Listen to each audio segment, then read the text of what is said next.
he has spoken on the topics faith, family and freedom in Cuba, Belgium, Brazil, Congo, UK and all over the USA to crowds from 14 to 40,000. International leadership speaker, trainer and coach. Author of Learn to Raw Leadership, Attitude Hack, Live a More Excellent Life, 5 Battle Strategies of a Victorious Warrior. 2021 President's Lifetime Achievement Award recipient. Founding partner of the John Maxwell team. Toastmaster International Speech Competition semi-finalist. Founder of Tell It Like It Is TV, ThatGuyRocks.com and ThatGuySpeaks.com. Creator of Story Power TV, Transforming Grace TV, and Leading Leaders Podcast. Producer of 4 TV programs and podcasts for Liftable TV and World Trumpet Television as well as multiple social media channels. Please help me welcome J. Loren Norris.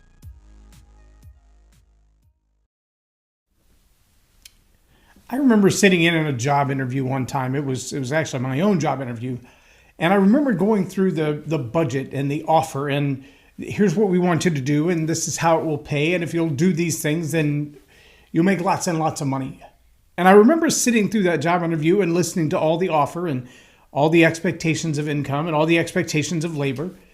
And then I had this huge advantage in that season. I was only married 4 or 5 years, but I had a chance to sit down with my current boss, the company that had given me my separation notice, given me 90 days to find a job, et cetera, et cetera. They just said, we're phasing away that division, but we want you to make sure you have a good landing before you leave here. And so I was out looking for a job and I was able to come back with 2 different offers and present them to my current boss to get his feedback on it. Now, what I learned was there are a lot of opportunities that will fly in your face when you're looking for opportunities, and a lot of opportunities that will fly in your face when you're not even looking for an opportunity. And while there's a whole lot of criteria about product, about the marketplace, about the speed to market, about can you even capitalize on this opportunity? Are you in a position? Are you ready for this opportunity? John Maxwell says that luck is when opportunity meets preparedness and there's an intersection. But I got to sit down with my current boss and throw these 2 ideas out and see what he said. And I'm going to talk about the 3 factors that are thus seriously most important. All other factors are important, but these 3 factors are the most important, most serious decision-making factors in jumping into a new opportunity. And good leaders know whether to pause or to pass based on these criteria. Now, you've already read the title. You know what I'm going to talk about. But if not, stay tuned, because in this episode of Leading Leaders, I'm going to give you 3 tips that will help you decide if you should take advantage of this opportunity, if you should pause on it, or if you should pass on it.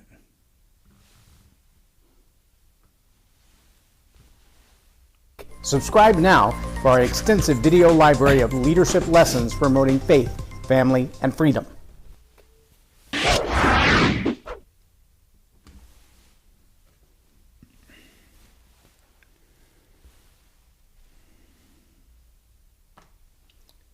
I'm J. Loren Norris with Leading Leaders Podcast. It's really easy when you see a plethora of opportunities coming at you. And this tends to happen when you're fresh out of college. It tends to happen when you're embarking on a new journey. It tends to happen when you've got a new certification or training under your belt and you feel like I've got the world by the tail. And there's a lot of opportunity that comes when you're moving in that direction. As a leader, you've got to know, how do I decide which opportunities I capitalize on and which ones I don't? What do I pursue? What do I walk away from? What do I say that's not for me? What do I say that's not for now? And what do I say that's not for good at all? That's never going to be me. See, leaders understand that there's a timing issue with everything. And it might be the right opportunity. It might be the right relationships. It might be the right season of the marketplace. It might be profitable. It might be perfectly placed in the market. You might have the speed to market advantage.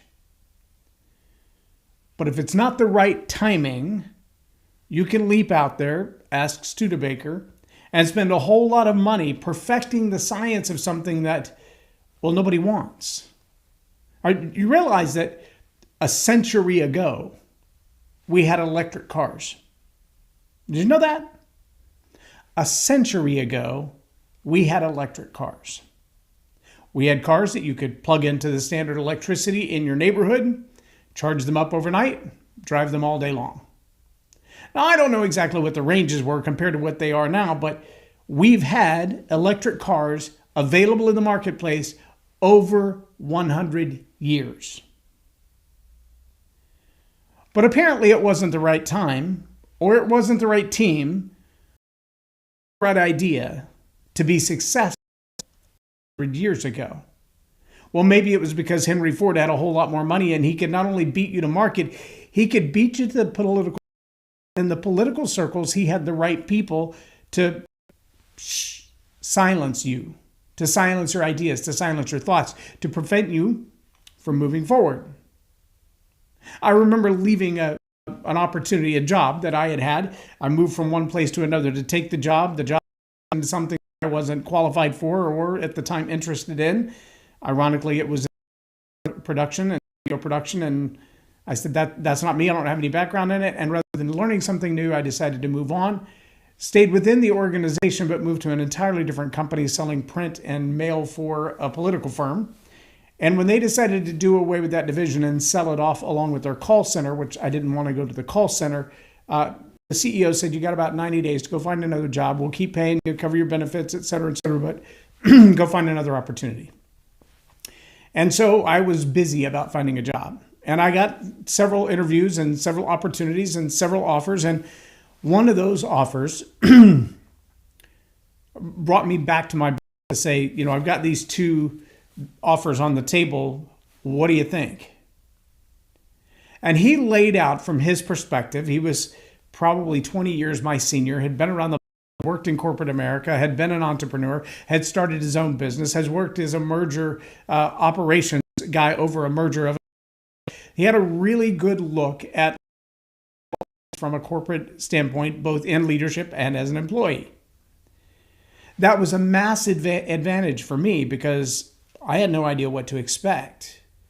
But as the conversation went on, he said, look, you're on one team. There's a very small team. You're going to be a big dog on that team. You're going to play really hard on that team. I know your level of expectations for yourself and your level of standards for everybody else. And you have yourself and that team to a high standard. He said, my concern with that team is you're going to find that in a short order, you are at the top of your earning capacity and there's nowhere else to go. Because the only person that's going to have more expectation, more authority, more power, more decision-making power, and more income is going to be the owner of the company. And unless you find yourself in a position to buy him out, you're going to be capped right there. You're not going to be able to grow any further than that. And it doesn't really have benefits. And close to home, there's not really all the opportunity that you would want with it. It's kind of a 3 to 5 year job, tops.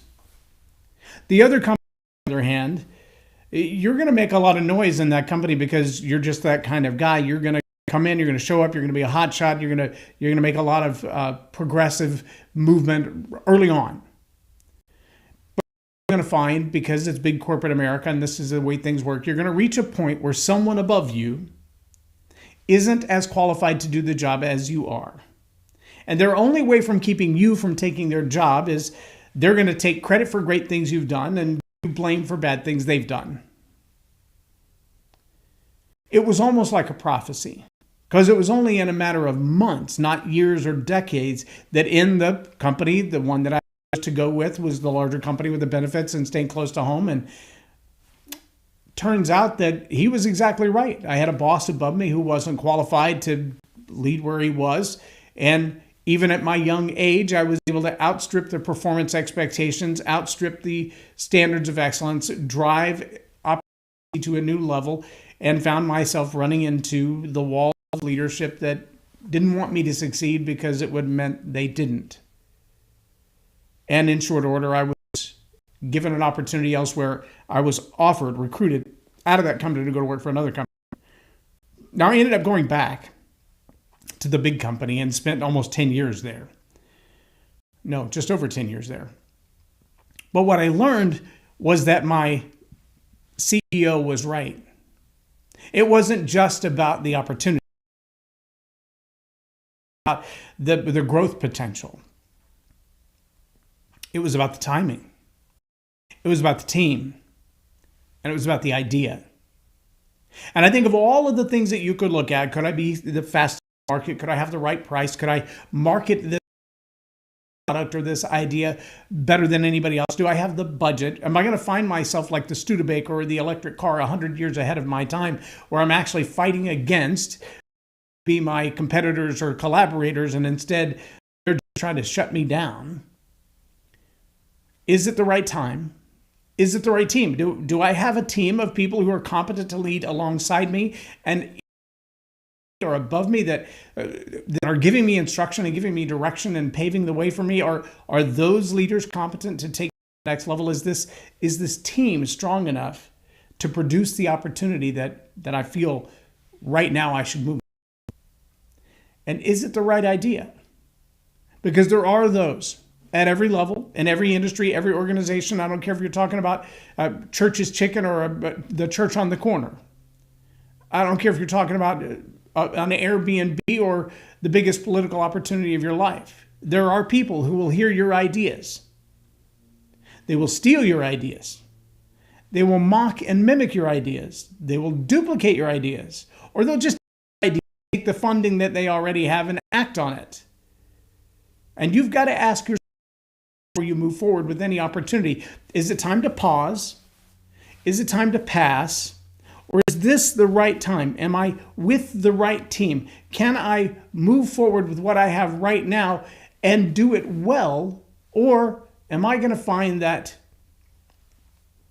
I'm moving forward on this and somebody else is stealing my ideas? They're capitalizing on what I'm capable of. They're going to put me in place, but only long enough to get the project done because they can't do it without me. And then they're going to steal my ideas and steal my opportunity and move on without me. Great leaders learn to ask those questions. Oh yeah, there's a whole lot more work to do in determining whether you've got the best product, the best placement, the best promotion, and the best price. That's just the core of marketing. But if you don't answer any of those questions, you're going to be in trouble. But if you answer all of those questions and you still don't ask, is it the right team? Is it the right time? And is it the right idea for this team? Is it the right idea for this time? Is it the right time for that idea? Or am I way ahead of the curve or way behind it? Is it the right team for this time? Or is this team already outdated? If you're diving into computer technologies right now and nobody on your team knows AI, you got the wrong team because your team is outdated. That's a big deal. But if you're diving into AI and you haven't looked at the forward-moving threats of it, what could be the disaster lurking behind the skin of AI, you also are moving at a dangerous time and you may not have the right team. If you're moving forward right now thinking you're going to create some new intellectual property, and you haven't considered the strength of AI and the threat of AI to intellectual properties, you might have the wrong idea.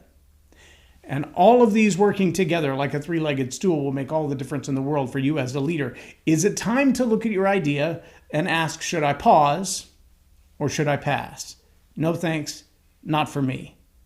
A good leader is going to ask those questions before they embark, before they invest, before they engage.